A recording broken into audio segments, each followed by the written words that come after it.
Good evening, everyone. Thank you so much for joining us at the Commonwealth Club World Affairs of California.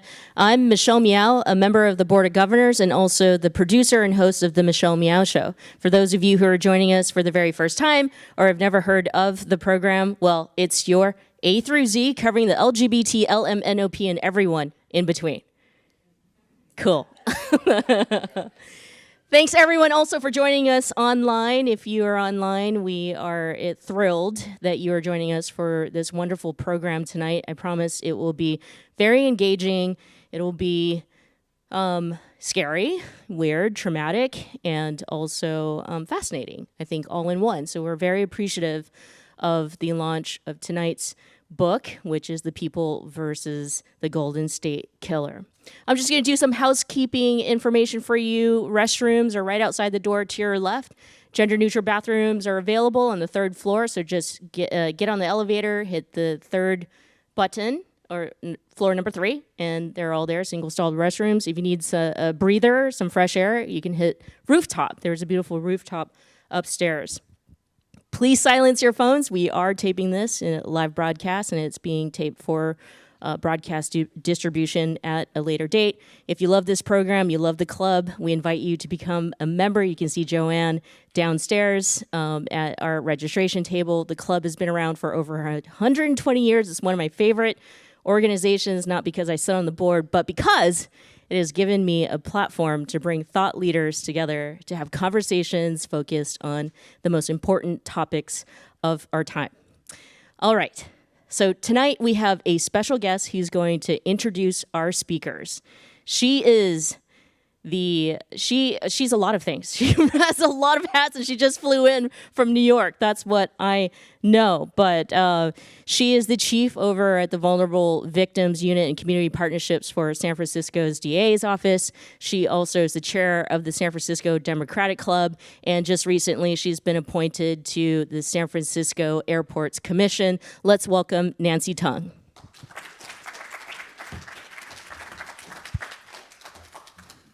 Thank you, Michelle. Hi, everyone. If you're in the back, come on closer. Let's have an intimate experience tonight because you're in for a treat. This is a really special group of people who are coming to share a remarkable story tonight. I do think that Tin Ho is a remarkable prosecutor. Not only was he in the trenches for 25 years, prosecuting the worst of the worst in Sacramento County. But now as the elected DA of Sacramento County, he has really elevated the work of prosecutors around the state and taken on something really, really difficult, and that's prosecuting the Golden State Killer. And hearing this is an up close and personal kind of conversation that you often don't get to have with prosecutors. Once a case is done, you kind of just don't get to hear the details. And so the fact that he's written this book is phenomenal and fantastic, and that he's going to be able to be up here and answer your questions and fill in those gaps that you might not get to hear from just reading the news or seeing an interview. That's a really special thing to have. Also, Dion Lim, who's moderating tonight's conversation, a pioneer, one of the great journalists of recent times, someone who is so brave and willing to stand up for unheard voices in the Bay Area, particularly during a time during COVID when there was an immense amount of vulnerability in the API community and crimes that were happening that otherwise would have gone unnoticed. So to me, Dion is somebody who pays attention to the details and is fearless about the questions she asks and making sure that people's stories are heard. So tonight, what a treat. Tin Ho, Sacramento County District Attorney, and Dion Lim. And they're in the back someplace. They'll come out soon.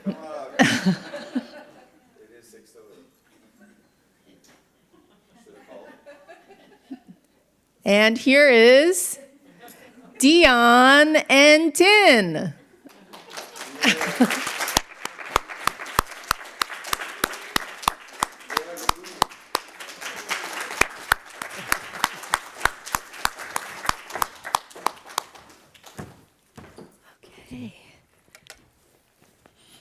You should respond to Nancy's really warm welcome of us, because that was pretty spectacular. Thank you. Absolutely. You know, Nancy's great. I met Nancy several years ago. She is a top-notch trial lawyer, prosecutor, you know, at the AG's office, then at the San Francisco DA's office, Alameda, and now she's the chief in San Francisco on the executive team, but she's also the head of the DCCC here in San Francisco. So Nancy, thank you for the warm introduction. Yeah. Okay, before I get started, I want to tell everyone how you and I ended up meeting, because it was all thanks to Napipa, who is represented here today, and it all has to do with also our book that we share a publisher for. Yeah, it's really interesting. So about maybe over a decade ago, I was at an event and I met one of the most outgoing, gregarious force of personality. His name is Charlie Wang, and he was introducing me to another organization called PAPA.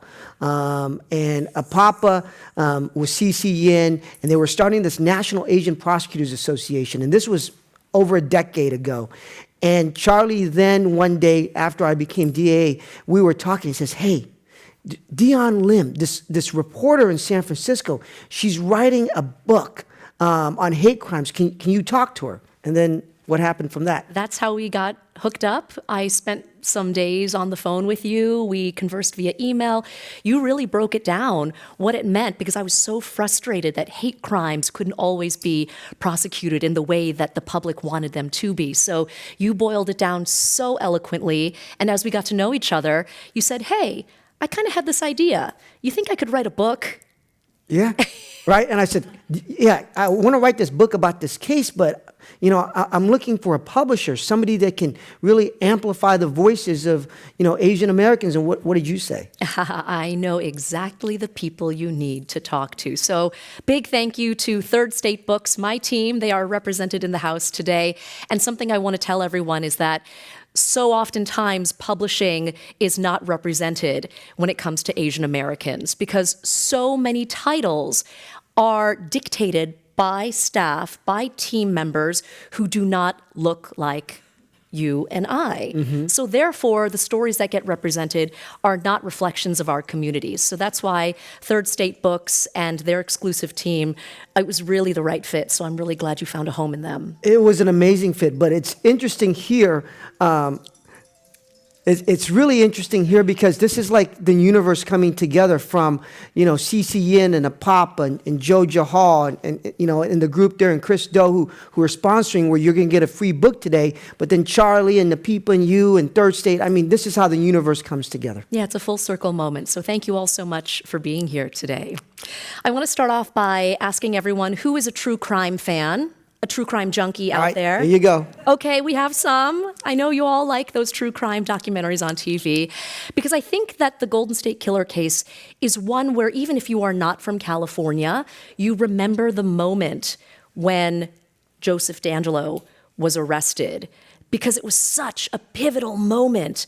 This case captured so much of America's attention, similar to O.J. Simpson, right? In that white Ford Bronco. We all know where we were. For me, I was in a newsroom, and never in 20 years of being in newsrooms, being at the front of history, did I have people erupt the way that they did. So I think that goes to show a lot about how much people are invested in this case and how wide it's spread throughout the decades.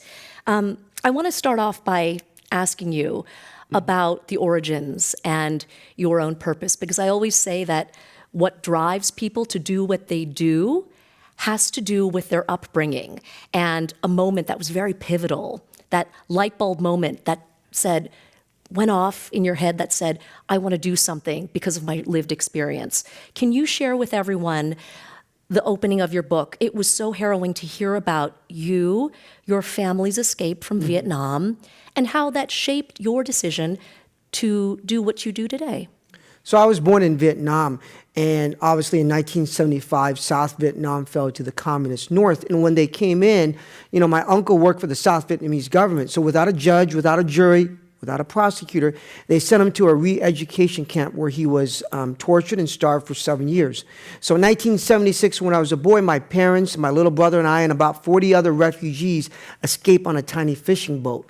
Well, we ran out of gas, ran out of food, ran out of water. We're just drifting on the ocean in the South China Sea until we were rescued by a French merchant ship. And I spent 6 months in Malaysia in a refugee camp. And I remember coming to this country, and for those of you in the room who are immigrants, coming to this country not understanding a single word of English. I learned how to speak English by watching Bugs Bunny cartoons. 20 years later, graduated from law school. But I remember when you come to this country, it's almost as if you're getting a second chance at life. And when you get a second chance at life, you want to earn it. In San Francisco, California, the Bay Area, we're about second chances. We're about immigrants. And so I really just wanted to earn it by giving back. And the way you do so is by becoming a prosecutor because you're serving people. Yeah. You must be so proud. Your family must be so proud. Yes, my parents are still alive. They live in the South Bay, and so we're going to see them obviously for Thanksgiving. But it's about giving back. And so many people in this room that I see here, it's always about giving back. Yeah, what a tremendous feeling. You know, I think so often because you are so busy, you run one of the busiest DA's offices in the state, probably the country. How did you come to the point where you said, okay, I'm going to set aside time? How do you make time for something like this, a monumental task of writing a book? So, I have a great team. So first of all, I've never written a book before, right? And so I wrote a 30-page outline of the book, and every morning I wake up and my wife says, you got to get to work, and my wife is great, by the way. And I get up at 5 o'clock in the morning, write for 2 hours, send it to my editor, Charles Kim in New York at Third State Books. And, he'd send me back the revisions. I sent it to him. And I wrote the book in about 7 months. But it was through a lot of help from them. I talked to several of the survivors as well because I wanted to make sure that their stories were heard in this book as well. That was very important. Yeah, I can imagine. And we'll get to more of the victim side in just a moment. But going through the case files, did this jog your memory? Did that bring to the surface feelings of the case all over again? Most definitely, because the way I set up the book, how many of you guys have seen the movie The Titanic? Raise your hand. All right. I think everybody did. Yeah, who hasn't, right? Who hasn't? But in the Titanic, you have the A, the B, and the C story. So the A story is the search for the Hope Diamond. The B story is the love story between Leo and Kate. And the C story is the sinking of the Titanic. So in the same way in this book, I have the A, the B, and the C story. The A story is the investigation, the capture, and the prosecution of the Golden State Killer. The B story is my story, but the C stories are about the survivors and how they found their voices. And then you weave that through there. And so when I was writing it, all the memories were coming back, from the book. I'm sure. I didn't know you were such a Leonardo DiCaprio fan. More of a Kate fan. Okay, fair enough. Well, speaking of, let's get to cracking Sure. the case. And I want to make sure that I have this number correct because I don't even know how many zeros are in 1 in 16 septillion. How many zeros is that? I think that's about 21. Okay, so think about that number. That was the stat of the DNA. Those were the odds for the DNA that it would not be Joseph DeAngelo's. Can you tell me about the moment when you heard that number and what that meant for the case? Because I think to most people, we would think, oh, slam dunk, this is great. So if you think about it, for years, right, you had the East Area Rapist, you had the Visalia Ransacker, the original Night Stalker, the Golden State Killer. 13 known murders, upwards of 50 sexual assaults, 120 burglaries in 11 different counties, right? And they put his DNA in the database that's run by the FBI. Nothing comes back for 30 plus years. So how did we find out? We found out by using genetic genealogy. It was something new. But the way I found out was, and he's attained mythical, and I hate to use that word, notorious reputation in Northern California. And so one day, I'm in my office, and I'm in homicides at the Sacramento DA's office. I'm prosecuting homicide cases. And I see the number 2 in the office, and I see the supervisor of the homicide team, my boss, and they're huddling together. They're whispering. They're saying something. And then I'm like looking at it, what's going on? And they're running around, and eventually they go into the supervisor of homicide's office. They slam the door shut. I'm like, what's going on? And so in a government building, the walls are really thin. And if you put your ear up against the wall, and I put my ear up against the wall, you could hear what's being said on the other side. So I put my ear up. And on the other side, I heard my supervisor of homicide said, 1 in 16 septillion match to the EAR. Now in Sacramento, the EAR means one thing and one thing's only, the East Area Rapist. And for 30 years, nobody knew who he was. And I'm like, oh my God, they found him. And so that night I came home. I was constantly looking at the news to see if there was going to be a news release. Nothing. 4 o'clock in the morning, I woke up, I looked at my phone, and there was a news release that there was going to be an announcement on the case. So I knew they found him after 40 plus years. Unbelievable. By the way, who else has this visual of DA Ho like pressing his ear on a wall? How outrageous. But it got the job done. It did. Yeah.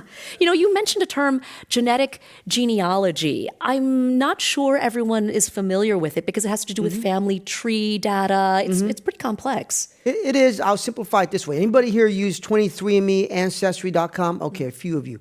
So the way it works is you take a swab, right, and you send it in. And the genealogy company will take your DNA and they'll convert it into what they call a SNP profile, SNP, single nucleotide polymorphism. It measures 1 million different areas in your chromosome.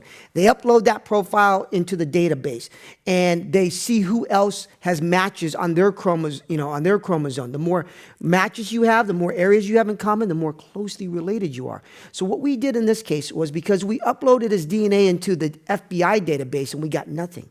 So we got some DNA from one of the crime scenes in Ventura, and we converted into a SNP profile, uploaded into the database, and we got back a distant cousin. So a distant cousin of the Golden State Killer is on this database, but where does the GSK, the Golden State Killer, fall? So we created this family tree, this distant cousin. Who are their brothers and sisters? Who are their parents? Who are their uncles and aunties? Who are the grandparents, great-grandparents? We built up this family tree, and we had like over 1,000 people on it. But now we had to go and filter it. Okay, how many are male? How many have blue eyes? How many were cops? How many lived in Sacramento, Santa Barbara, Orange County? We came down to 3 names. One of them lived in Sacramento. So on the day in question, we lined up this big garbage truck with plastic. We had a detective dressed as a garbage truck driver, drive up to the house, pick up the garbage can, dumped it in. We tested 8 items. The last item we tested was a piece of tissue, and the DNA on that matched all the rapes and murders in SoCal and some in Contra Costa County. We had our guy. Oh my God, look at how vividly DA Ho is able to recount all of this. I mean, it is with such drama and such color. I can only imagine the army of people that it took. And what I found interesting about your book is that there are these never before seen tidbits and details that really come to life. It's really remarkable. Yeah. You mentioned also in the book one of the most dramatic scenes, at least for me, was the body snatchers. The nickname sounds like it comes out of a movie. You wrote that they were not known for their subtlety or their sophistication. And I know that this takedown came with so many risks. You didn't want to make any missteps. You want to, after all of this work, make sure that everything is done by the book. Can you take us through that process? Sure. So once we identified him, they were following him around. He's 72 years old. And he's on a motorcycle, weaving in and out of traffic, slowing down, almost taking counter surveillance moves. And at one point, he takes off into the Sacramento airport. And there's a point in time where you pass the gas station. And once he passed it, he pulled over. And he allowed all the cars following to go by. It was almost as if he knew they were following him, or by nature, he was just doing counter surveillance moves. So they're waiting for him. We have the whole so they're called the fugitive apprehension team, but we call them the body snatchers. They go out, they find people, they arrest them. These guys dress like cowboys. They got scraggly beards. They wear T-shirts. They blend in with everybody else. The head body snatcher is a sergeant with a bald head. He's like a ball of muscle. His name is Girdlestone, so he's the head body snatcher. So we have a whole team, the FBI, the crime lab, CSI, they're all waiting at a parking lot of a Rayleigh's grocery store. And the Golden State Killer, he lives over here. So the body snatchers are sitting in multiple different vans waiting for him to come out of his house because they know he had guns. So they're worried, okay, if we go into the house, is he going to get into a shootout? How are we going to get him out of the house? Is he going to run into the house and do something? So all of a sudden, while they're waiting, the Golden State Killer, D'Angelo, comes out. And he's walking around his front yard. He's about to do yard work, and everybody's debating, okay, what do we do? What if he runs into the house? What if he takes a cyanide pill? They're all talking about what to do. And Girdlestone, the head body snatcher, says, the hell with it. He gets out of his truck. He just starts walking down there towards the Golden State Killer, and he says, hey, I'm looking for, and just in mid-sentence, he grabs D'Angelo, takes him to the ground, puts handcuffs on him. Oh. And D'Angelo at that point... That's the head body snatcher, says, I got a pot roast in the oven. He was all stressed out, and he's worried about his pot roast in the oven, right? And so that was just a very odd thing to say. You can't make this up. No, you can't. You can't. Did you sell the movie rights to this yet? Not yet. Okay, we're working on that step All by right. step. All right, next, I want to get to the interrogation because this was another moment that was so gripping to me. I don't know if any of you have read about some of these details, but in the book, it was written about so vividly. There D'Angelo is in this interrogation room. He's not saying anything. He's not moving. He is refusing even a Dr. Pepper because he doesn't want to get the DNA on the can. What is going through your moment? Because it must be so frustrating watching all of this unfold. You know, law enforcement waited 40 years to find him. And by the time we found him, you know, he is the boogeyman of many people's nightmares and dreams. But when we found him, he was nothing but a pathetic 72-year-old man who looked like a drunk uncle on Thanksgiving. I want to pull up a picture if Sure. I can find this. Okay, hold on. And he's wearing, as we're strolling there, he's wearing essentially tube socks, cargo shorts, and a T-shirt. And so this is him on the right where he was a police officer. He was actually a police officer during a significant portion of the case. But there he is. Looks like a drunk uncle on Thanksgiving, right? and pathetic. And so he goes in, we put him into the interrogation room, and here's a technique, right? If you ever get interrogated, I just gave you an inside story here. They're gonna put you in a room, and they let you sit there for like 2 hours before coming in. And the whole idea behind that is let him sit there and stew in his own juices like, oh, what do they know? Why am I here? What evidence do they have? And it's all rolling through his head, right? And they bring in and they offer him Dr. Pepper because the East Area Rapist would drink Dr. Pepper from the house. That was his favorite drink. And when we did a search warrant of his house, what do we find? Dr. Pepper, right? And he was thirsty. He wanted that Dr. Pepper, but he was afraid that we were going to collect his DNA from it. Little did he know, we already had his DNA, right? And so he's sitting in a room just saying nothing. And they come in, they confront him with the murders of Brian and Katie Majori from Sacramento. They confronted him with the rapes in Sacramento, the crimes in Ventura County, because he committed crimes in 11 different counties. And he says, I don't remember it. But then he was left alone in the room. Mm-hmm. And this is where I want to ask you about that time in the room. It's funny because that's actually a technique that journalists use too. Okay. Lots of silence, and then you start sweating, and then you start blabbing and saying all sorts of things to the camera. But when he was alone, I was reading that he started talking to Jerry, someone named Jerry, and it just seemed like this alter ego, at least to me in the beginning, was a way for him to claim insanity. Just start spewing some crazy talk out there. Maybe it would deflect from really what was going on. What was his strategy? Did you think that this was his MO, his idea? He is and was a master malingerer, a master manipulator, okay? And so he's sitting there, and he has a little bit of knowledge because he used to be a cop.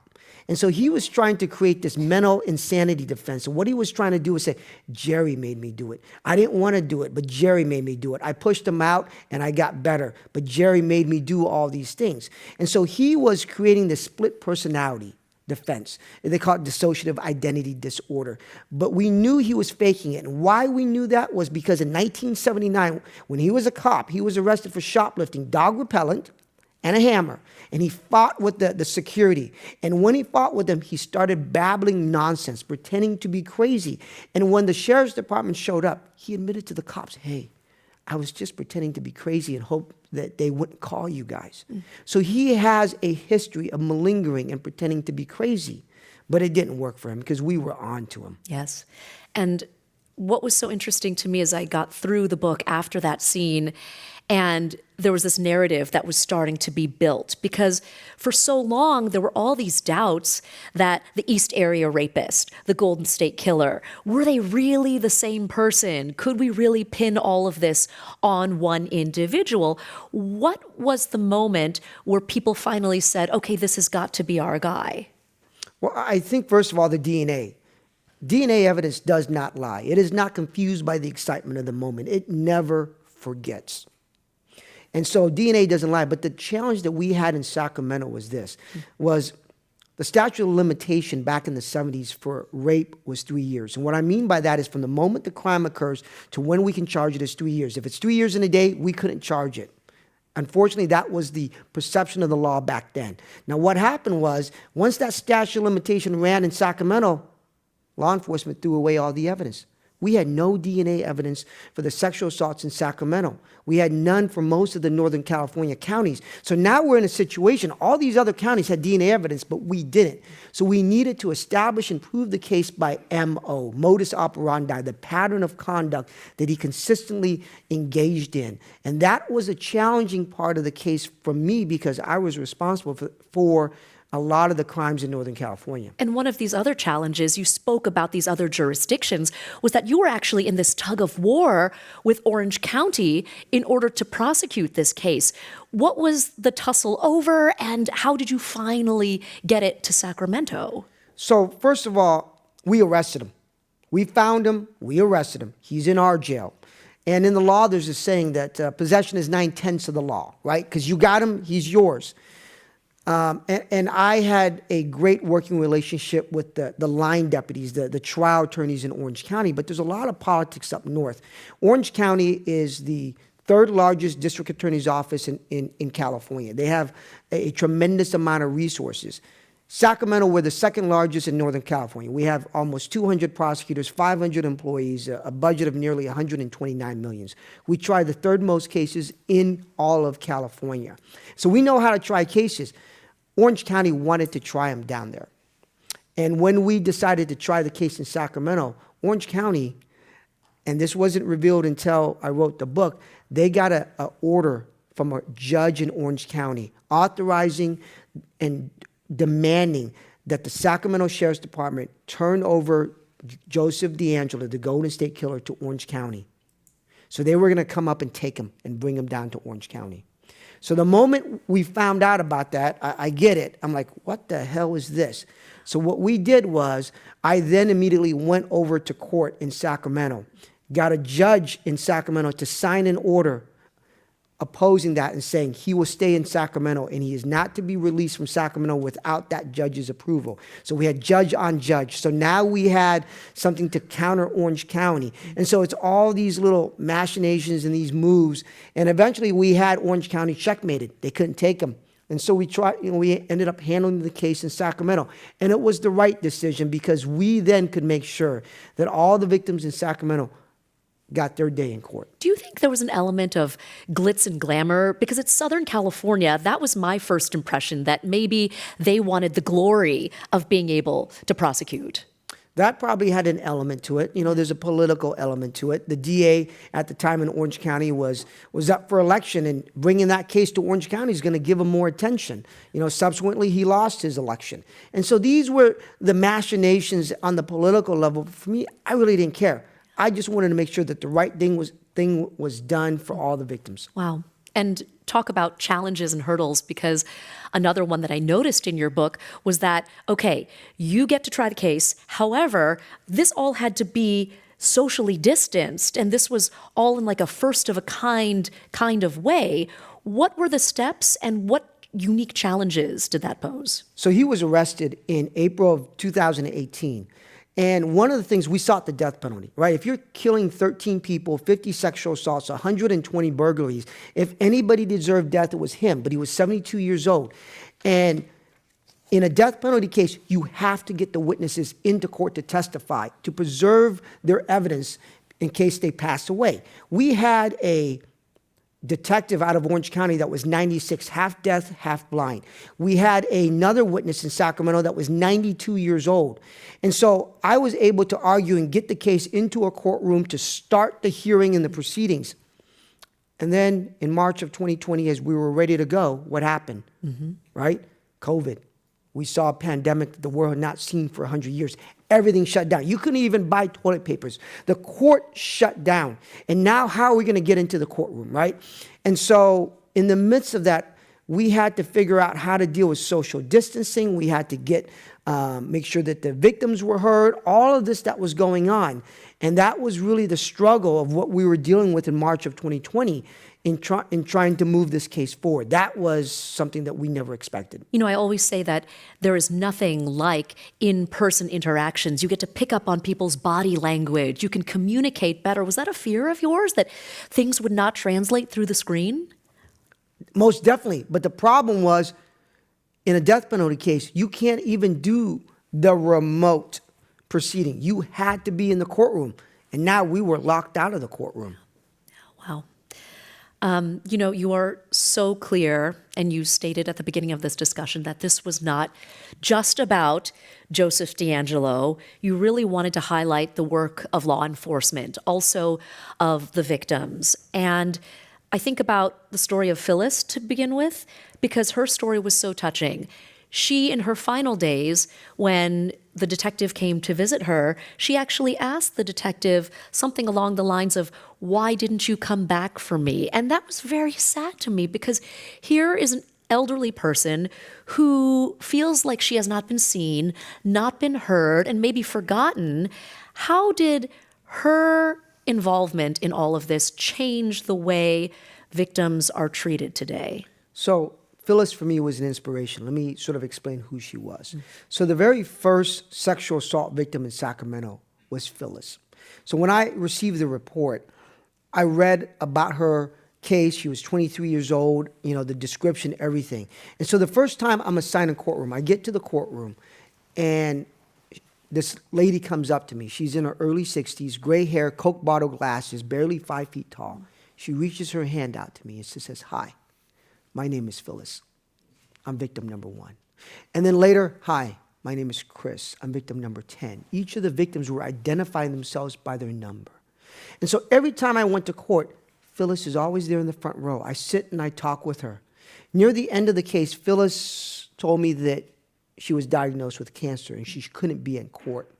And so when it was time for Joseph DeAngelo, the Golden State Killer, to accept responsibility, what we have to do is we have to give an allocution, which is a recitation of the facts of that case. So we're in this ballroom, this makeshift courtroom because of COVID. And when it was time for Phyllis's case, all the other victims stood up for her allocution. I mean, I'm getting goosebumps when it happened. 2 months later, he's about to get sentenced and go off to prison. I look across the courtroom and I see Phyllis sitting there, and she's got this twinkle in her eye. For the first time in 40 years, Phyllis was able to obtain a measure of justice. 3 months later, Phyllis passed away from cancer. And so several of the survivors started a nonprofit named Phyllis's Garden to support survivors. And so a portion of the proceeds of the book will go to support Phyllis's Garden. And she is the inspiration for me for writing the book. She's the inspiration for me when I think about the case as well. I kind of dislike how everyone was assigned a number, right? But there were so many of them. And you actually touched upon victim number 10, who, I'm not sure if the audience knows, is actually here with us tonight, Chris Pedretti. I would like to recognize her and ask her a few questions as well. Chris, could you come up to the stage?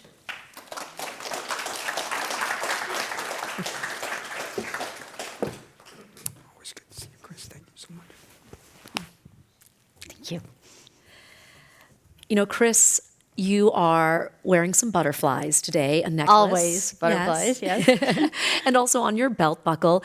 Can you tell me what they symbolize? Because for you, I know this has been such an isolating journey until the arrest was made, until you had that semblance of justice in your life, thanks to the work of D.A. Ho and so many others. Please explain what that has been like. Yeah, absolutely. The butterfly kind of came through realizing that when you are healing from sexual assault, you are kind of going through a metamorphosis in motion, meaning some days you feel like the caterpillar, right? You're really low to the ground and you don't see anything but the ground. Other days you're flying free like a butterfly and you're feeling really good. But a lot of the time, you're in that cocoon and you're transforming and you are recreating who you are. And that really spoke to me because I speak to a lot of survivors, and none of them are always flying. You know, we're in all different places. But that doesn't mean that they are not healing. It just means that they're at a different phase, and we don't stay in one. We come from one to another. So that really spoke to me, to give respect to survivors, because sometimes survivors are not understood and they're wondering why they can't just get over it. Tomorrow's a new day. You know, at least you're still living. And that is not what a survivor feels. It is a day-to-day metamorphosis. That's where that kind of came from. Can I ask this question? And that was, a very beautiful description of that process, and thank you.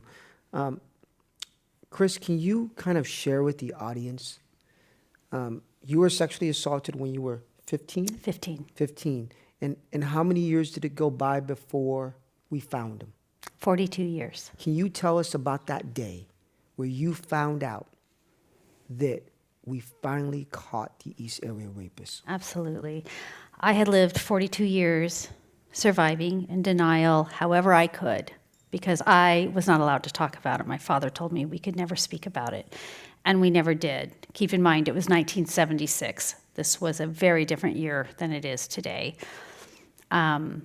So I had kind of gotten through life the best I could. I call it surviving day to day, not living. And I was in LA for a work conference, and I was by myself, of course, in the hotel room. And, we had gone out to dinner. You know how it is after a conference. You go out to dinner with your workmates and talking about how we're just going to sleep in tomorrow, skip that morning breakfast, grab a granola bar.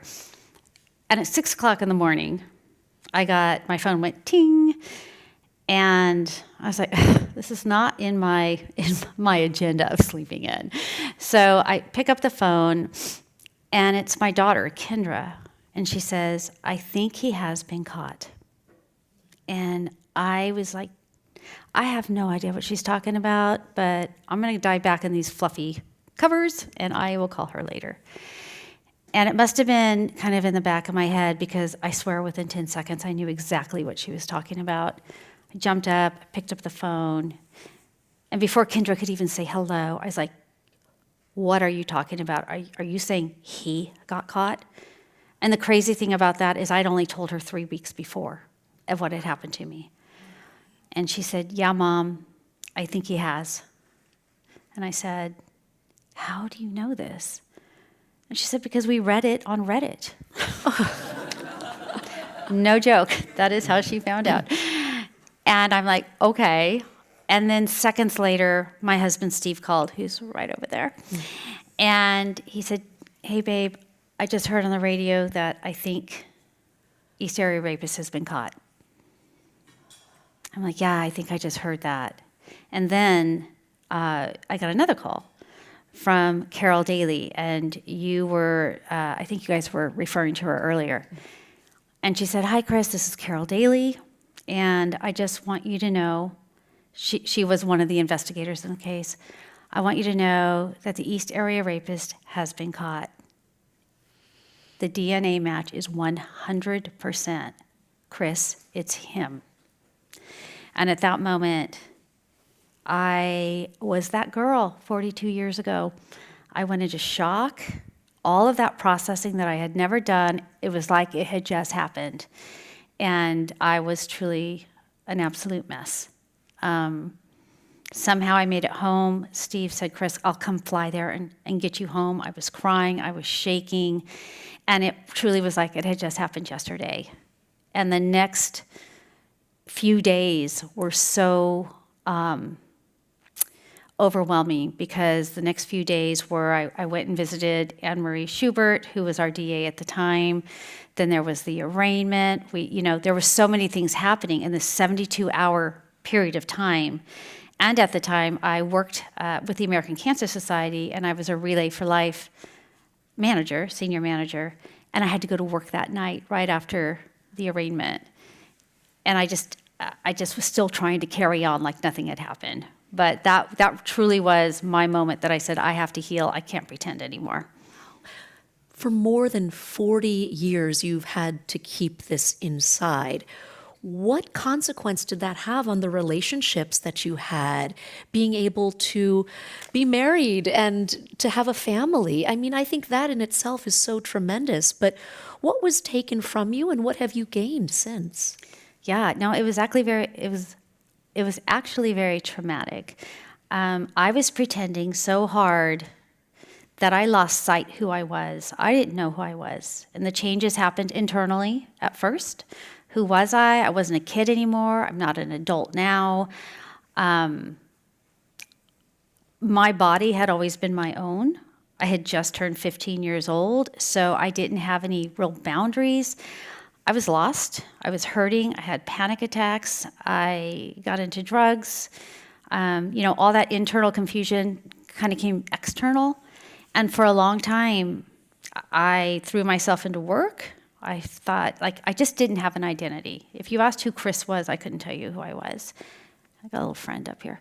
And so the traumatic part was I was married twice, had 3 kids, and I just could not make a connection. I didn't trust others. I didn't trust myself. I was thinking about this on my drive here today. It was really sad for me, because those years between 15 and 57 years old, I lost. I didn't get to have that fun. I didn't get to have that exploration. But in 2014, I met Steve Pedretti, my husband, and you know what? He accepted me for all my flaws, who I was. We had some rocky times because I kept screwing up the relationship every way I knew how, because that's how I had lived. And he was like, no, I believe in you, and I love you. You love me. We're going to make it work. So actually, we met him in 2008, and we got married in 2014. So now we have 7 kids between us, 9 grandkids, and I'm super grateful for the life that I have now, and I no longer mourn the life that I lost. What strikes me is how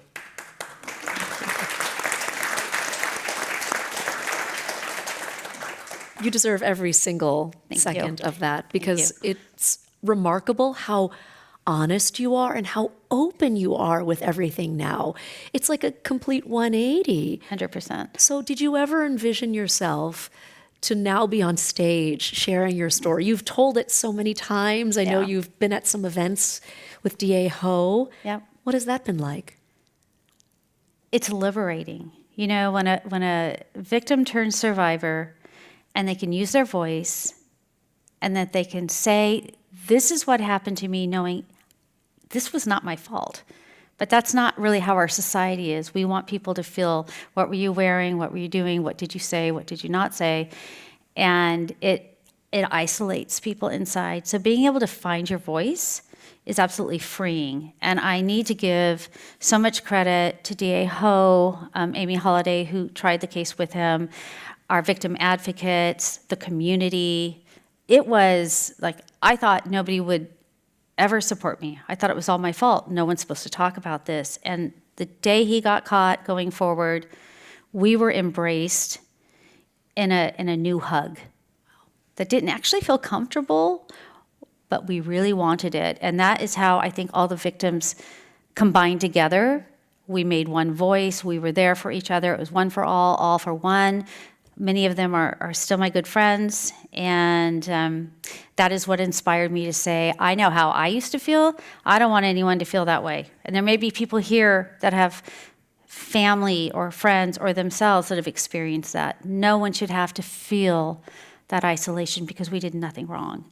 And his capture opened that world for me. Oh my gosh. You know, thank you for sharing that with us, Chris. And one of the things you talk about finding your voice, and I kind of want to really emphasize that. You started Phyllis's Garden in honor of Phyllis.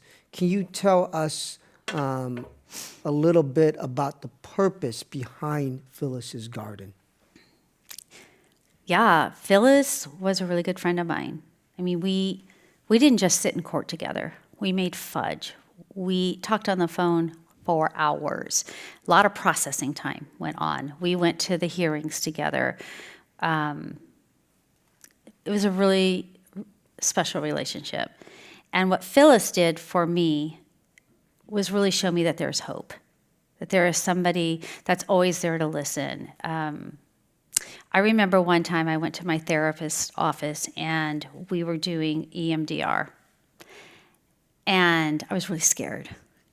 I don't know if anyone's heard of that, but it's kind of intense. And I walked out of the therapist's office, and who was there? Phyllis was. She had driven her car there. She was sitting kind of on the hood of her car, waiting for me to come out to take me to lunch so that she knew I wasn't alone. So Phyllis represented kind of the bond and the ongoing relationships and the hope that victims can get through this. So I met another person named Gay. She and her husband were victims of the East Area Rapist, and we became really good friends. We were doing a filming for HBO, I'll Be Gone in the Dark, and Gay and I would talk and talk and talk. And we decided, you know, we don't want to just talk about bad stuff. We don't want to just talk about the pain. Let's do something good. Let's build something. Let's build something beautiful. Let's create a space where all survivors can come. And so we decided to start a nonprofit. And I had already started a few programs, soft interview rooms, support groups, speaking in public, a couple of others. And we thought, it needs a house. Let's make it Phyllis's Garden. I was coming up with really stupid names, like I Can, We Will, The Power.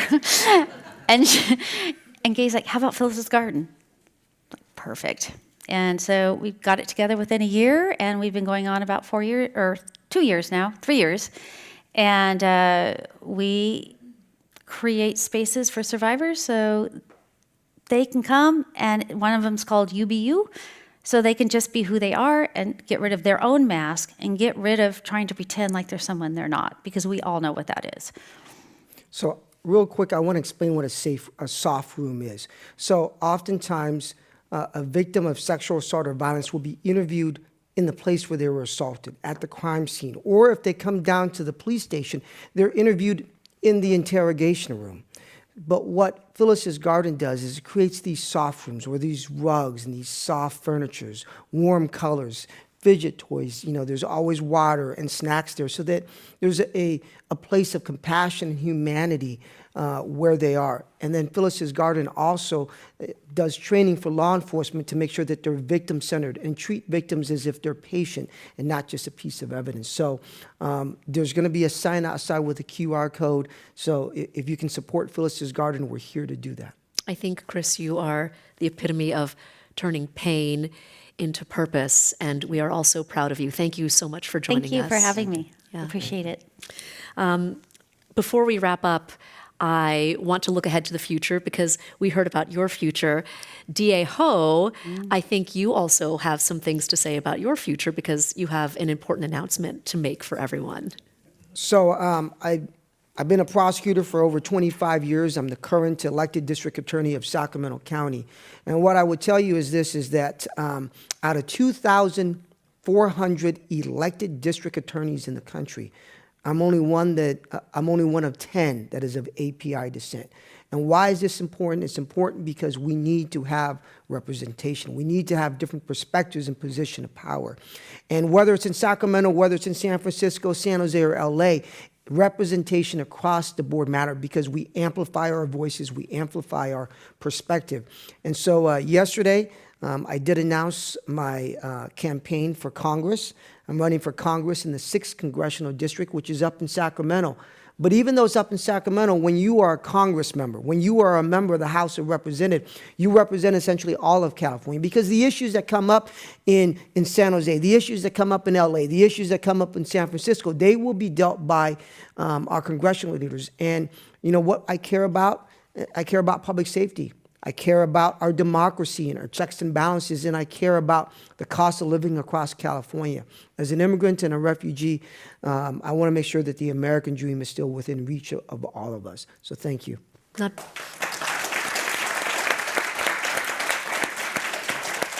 Not bad. You have a book out and you're running for Congress. Yeah. No big deal. No big deal. All within a week. Yes. Busy. All right, I know a lot of people have questions, so we have a microphone that'll be passed around. If you have questions for Chris or DA Ho, please just raise your hand. We'd love to get to you. All right, there's a question right over there. Oh.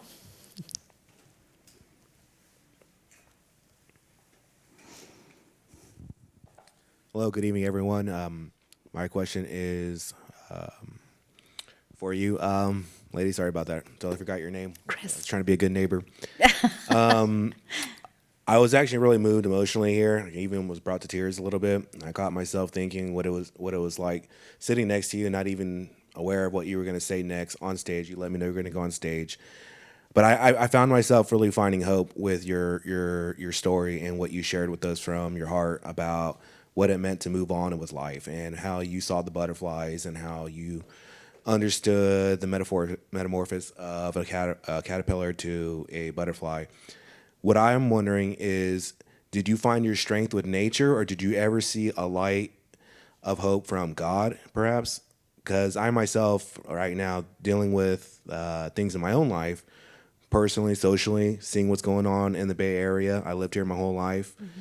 And I actually have a connection with nature as well. I take pictures of wildlife. So I was very moved by that. That really was a heartbeat moment for me to understand that you found strength with the butterflies and the caterpillars. I have loved gardening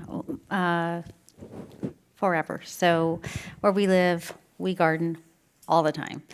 And just to see nature, like a flower is here today, but then a new flower is there tomorrow. Like it's always changing. And so I kind of think that's how I connected the butterflies to the flowers and the butterflies, the bees. However, my story, to be honest with you, I was very religious at the time. And I had left my Christian school that I had gone to go to a public school. And I was going to share the Word of God. And 3 months later, I was raped. And the church let me down. God let me down. I felt parents let me down. And I really was stripped down to just me. And it took me a long time to figure out my relationship with God. And where I'm at now is that I'm not religious at all, but I am spiritual. I do believe that there's more out there than just us, and that, on some level, they're overseeing us and guiding us, but I no longer believe in the organized religion. It was really a bad experience for me, but I think I'm in an actually better place today than I was then. Does that answer your question? Yes, it does. Okay.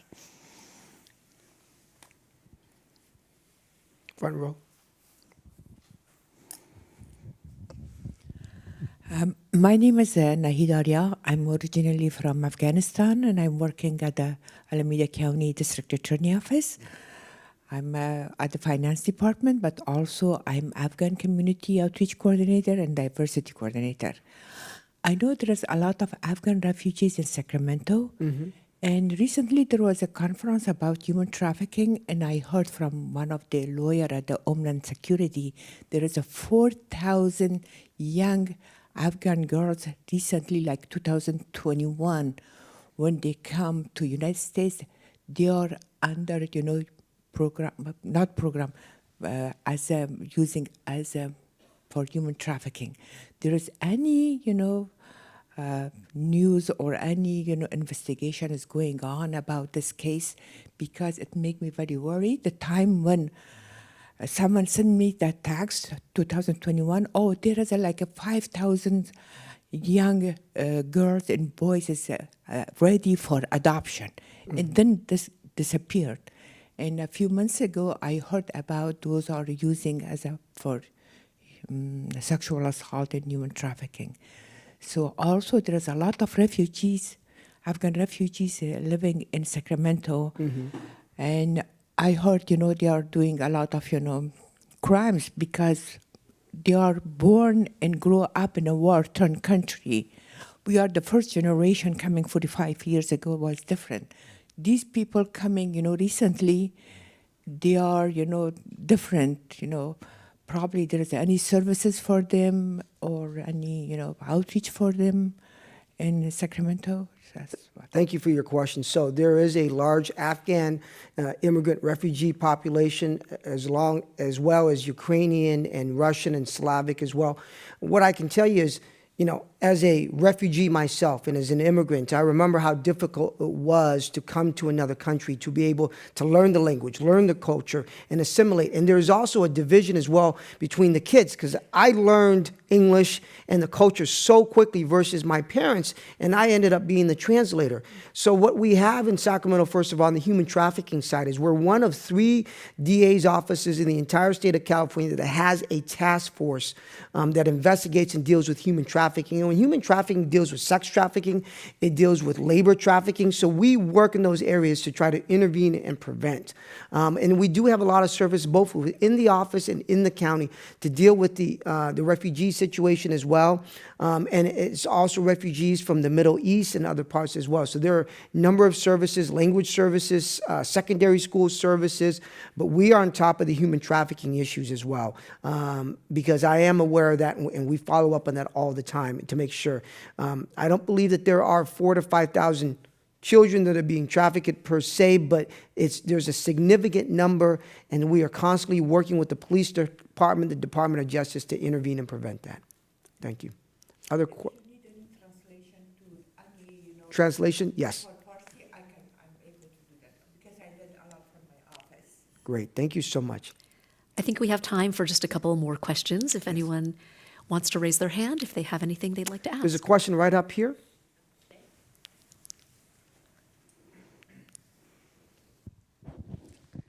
Well, I wanted to say thank you not only to all the panelists, but Dion and Tien. You guys have been advocates for public safety, not only here but in Sacramento. And this is a question for Tien. You see the fruits of your labor in solving this crime and giving like resolution for these victims. And you're a role model for a lot of the Asian Americans that are sitting in this audience. How, like, you've seen the fruit of that labor. Why don't you continue to be a DA, or why the new running for Congress? How will you sit there and I'm just trying to understand what made you want to run for Congress while you're doing such a great job as a DA. And thank you for that question. So, Chris, I've seen what you do here in the community with AAA and the APAPA chapter here in San Francisco, as well as Joe Jahal, is really advocating for the API community. And Gary Tan as well in the back there, next to Stephanie, who's a co-founder here at Third State Books. Why is it important to amplify our voices, and here's why. And I tell about this in the book. It's in the epilogue. When I was a young prosecutor interviewing at the office, I walked in, and I was sitting there in the executive lobby waiting to be interviewed. And I see all these pictures on the wall, right? When I became DA, when I walked into this closet when I was elected within the first week, and I found a box full of the pictures that I used to see on the wall. And what were those pictures? They were the photographs and the drawings of every prior elected district attorney in Sacramento. Starting with William Wallace, not the Braveheart one, in 1850. Now, he had a long beard. He probably rode to work on a horse, right? So I took those pictures, and I put all of them. They were in black and white up on the wall. And then I put my picture in color at the top. And I did it for several reasons. The first was to remind myself and to remind other people that sooner or later we are nothing more than a photograph on a wall. But we go on living in the memories and the lives of those that we serve and those that we influence and those that we helped. And the other thing to remind me was this. In looking at all those photographs, not a single one of them looked like me. Not a single one of them was an immigrant, a refugee. Not a single one of them was Asian American, African American, a Latino. Not a single one. And why is that important? It's important because we need different perspectives in position of power. Whether they be at the district attorney's office, whether they be on TV, whether they be in a nonprofit, whether they be in the community and business, we need different perspectives, right? And one of those perspectives is on a federal level. There is not currently an elected district attorney who's in the House of Representatives. We need to have people in Congress, people in different levels of government that like to fight for the voiceless, the vulnerable, for victims. And I'm not saying that there aren't any there, but we need more because we need fighters. We need fighters to make sure that our democracy is defended. We need fighters to make sure that the cost of living is low. We need fighters to make sure that we amplify it for victims across the board on public safety, because how many voices have there been fighting for anti-Asian hate crime? And I got to tell you a moment right here. The reason why I'm even here today in this room with this group of people publishing this book, part of it is Dion. Dion right here was on the front lines during COVID, anti-Asian hate crimes. Right? And she's out there. And Dion, how many people have written a book about what happened to Asian Americans during COVID and the anti-Asian? How many? A big fat zero. And when it comes to publishing, who run the big publishing houses? Who are in charge of saying, yes, we want to champion this story. Yes, we want a book told from your perspective. Very few. So few that I've been told, and I'm sure you've been told along your journey, to tone it down, to make it more palatable for a wider audience. But guess what? When you are in a position of power like you are, you get to call the shots. Not to mention, I think about your photo being in color up at the top of that wall. And I think how many young kids are going to walk into that building and see your face up there. Maybe young refugees from Afghanistan, wherever they happen to be, and then say to themselves, yes, I could be that one day myself. That is the power that running will hold. And on top of that, whether it's a nonprofit, whether it's the DA's office, whether it's Congress, whether it's TV, and I'm going to put in a plug, Dion's writing a book, right? It's going to be published, and it's the first and only book on anti-Asian hate in America and what our story is. Not written by someone else, not edited by someone else or changed, but by our community. And that's the significance. All right.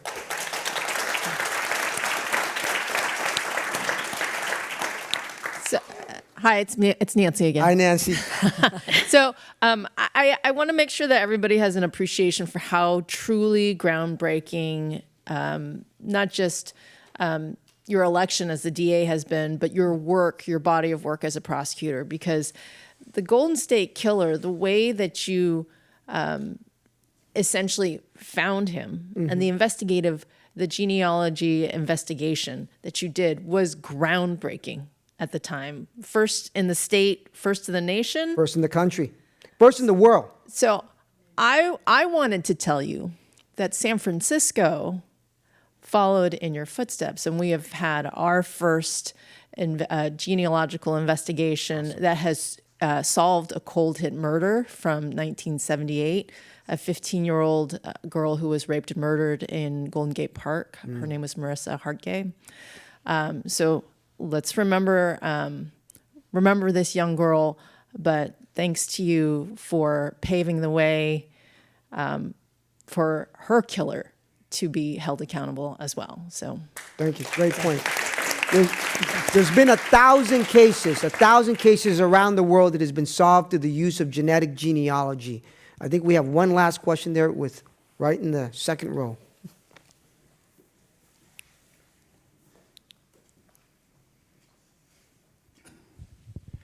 Well, thank you to our distinguished panelists. It's truly amazing to be able to hear your stories, and it's really inspiring. So, Dion and Tin, we've known each other for a long time. I'm Charlie Huang.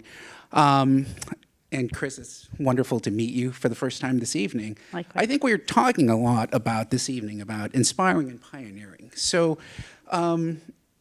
being able to put out this book on anti-Asian hate, being the first elected Vietnamese American DA in this country, you've always been a big brother to me. I was the first homicide prosecutor in Santa Clara County. How do we continue as a community to empower ourselves? I'd love to hear kind of the voices of our distinguished panelists from a survivor's viewpoint. How do we get better from an elected viewpoint, from a media viewpoint? I'd love to hear that. Maybe we start, Chris? Sure. I think we get better by respecting victims of sexual assault. Sexual assault doesn't just happen when you're in the wrong place at the wrong time. Almost 50% happens in their own home, when you're sleeping, when you're trying to sleep, when you're relaxing at home. And then the percentages go down, like you were at work, you were on your way to school. Sexual assault still bears the stigma of hundreds and hundreds of years ago when women were property. And that has to change. And we still hang on to those negative narratives, even to the point, and I don't know, can you get to the PowerPoint that you had of D'Angelo in the interrogation room? Back one. It really struck me when I saw that. This is what victims of sexual assault are interviewed in. And if the officer is trauma-informed, which California, thank goodness, says any detective within their first 6 months of sexual assault, they have to become trained in trauma-informed practices, which is what I go to those classes and share from a victim's perspective. But they're treating them no different than they're treating D'Angelo. And I feel as though when we wake up and we show victims of sexual assault that they are important and they deserve compassion and respect and they are brave because of the stigma that's out there and the narrative that's going to hit them, it says that it's worth reporting. And right now, 25% of sexual assault survivors report their crime. 75% carry it with them. And I've shared with you what it did to my person. Not who I am today, but who I was. So how many people are out there not able to realize their full potential? So where I think we can get better is to start treating people like people with respect and compassion. For me, answering your question, how many of you out there have parents who would frown upon you to become a journalist? Yes. Because mine wanted me to be a doctor, a lawyer, a scientist, something that made a lot of money, because that to them was success. One of the issues that I want to take up going forward, and is one of the reasons why I left journalism, was that it is not sustainable the way that it is set up currently, and not enough Asian Americans and people of color see it as a viable way of making a living? How can you create general wealth or generational wealth by being a reporter in Podunk, Idaho, when you first start out climbing that TV ladder? So I think change has to come from within. It's going to be very difficult, and I think it comes from the general public. People saying, hey, how come this media outlet didn't cover this story? I want to hear more of this, because there's no consultant on planet Earth that can dictate what you all want as well as you can. So I relish the times when people would call in or say on social media, hey, this story is really important to me. I want to see more of it. And that, in turn, can change the system of getting people on the inside from an editorial standpoint to say, oh, maybe we should cover it, because maybe then it will result in clicks and eyeballs and therefore revenue. So I would say that it is multifaceted, and it's a real uphill battle. What I would say, and it's a great question about how do we move forward. And I want to just go back to why he was able to escape capture for so long. Part of it was because everybody was siloed. Everybody was separate. Sacramento wasn't talking to Contra Costa. Contra Costa wasn't talking to Santa Barbara. Santa Barbara wasn't talking to Orange County. We're so siloed, you know? And I think from a humanity perspective, we need to get out of our silo. This isn't just a San Francisco problem. This isn't just a San Jose problem, an Orange County, LA problem, or Sacramento problem. We're all in this together. Everything we do, like the butterfly, affects us all. What's happening around the world affects us. What's happening in the Bay Area affects what's happening in Sacramento. What's happening in Sacramento affects what's happening in SoCal or in Indiana or in New York to an API person. So we need to get out of our silos and our myopic perspective. Hey, this doesn't affect us because it's not here. Everything that happens everywhere is affected. So what does that mean? That means we all get involved. We all get involved when one victim is affected in Indiana. It all gets involved when one Asian person is attacked in SoCal. It also gets involved when we have a leader that's elected in Seattle. We have to stop getting out and living in our silos to move forward, because we're all spinning on this one ball across the universe together, and there's no way to get out of it. So let's tear down the silos. Let's tear down the territories and the myopic approach of this ain't in our backyard.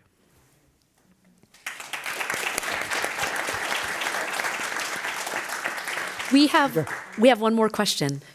I don't have a question, but I have a little opinion and idea on a very lighter note. First of all, thank you for having us here. This event has been very intense and very unique in many ways. We could not take our mind off of you guys even for a second. One thing that Deanne, if I get her name right, she suggested is about converting this into a movie thing or a crime series. This is my personal opinion. Don't take it the wrong way, but 3 phases that I figured out from today's event was, like DA Ho said, that part A, part B, and part 3.